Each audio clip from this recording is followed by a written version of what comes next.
दिवसभर ऑफिसमधली चिकचिक आणि संध्याकाळी निघाल्यावर ट्रॅफिकची चिकचिक ऐकत ऐकत घरी पोहोचले आणि पोहोचल्यावर सगळ्यात आधी मल्हारला घ्यायला गेली. मल्हारला पिकअप केलं. आज घरी न जाता सरळ मल्हारकडे आलेली आहे, कारण मल्हारचं बनवायचं आहे प्रोजेक्ट.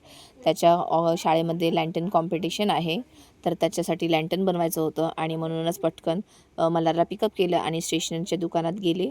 सगळं सामान वगैरे घेतलं आणि घरी आलो.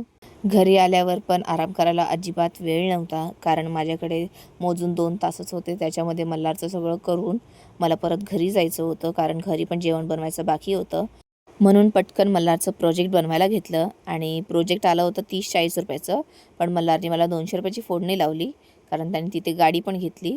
आधी तर काहीच सुचत नव्हतं कसं कंदील बनवू, पण मग नंतर यूट्यूबमध्ये बघून जराशी आयडिया घेतली आणि पटकन कंदील बनवायला घेतलं. ज्याचं प्रोजेक्ट बनवायचं होतं तो गाडी खेळत होता आणि मीच कामावर येऊन प्रोजेक्ट बनवत बसली होती.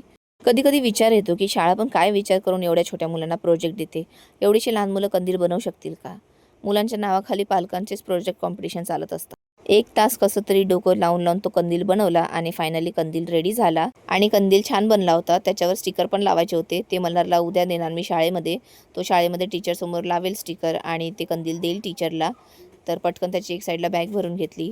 त्याची शाळेची तयारी मी रात्रीच करून घेते, कारण मग मम्मीला सकाळी खूप प्रॉब्लेम होतो, घाईघाई होते. आणि बॅग वगैरे भरून पटकन स्वतःचा व्हिडिओ एडिट करून घेतला, व्हॉइस ओव्हर दिलं, कारण मी ठरवलेलं आहे सगळ्याच गोष्टीसोबत मला यूट्यूबला पण टाईम द्यायचा आहे. म्हणून मी वेळ काढून व्हिडिओ एकतरी रोज पोस्ट करते. सगळं काम वगैरे करून घरी निघाले. घरी निघता निघता आम्हाला 10:30 झाले. घरी गेले पटकन आणि व्हिडिओ पोस्ट केला आणि जेवणाला लागले. तर आजच्या व्हिडिओमध्ये एवढंच. व्हिडिओ आवडला असेल तर प्लीज चॅनलला सबस्क्राईब करा आणि व्हिडिओला लाईक करा. भेटूया पुन्हा नवीन व्हिडिओमध्ये. बाय.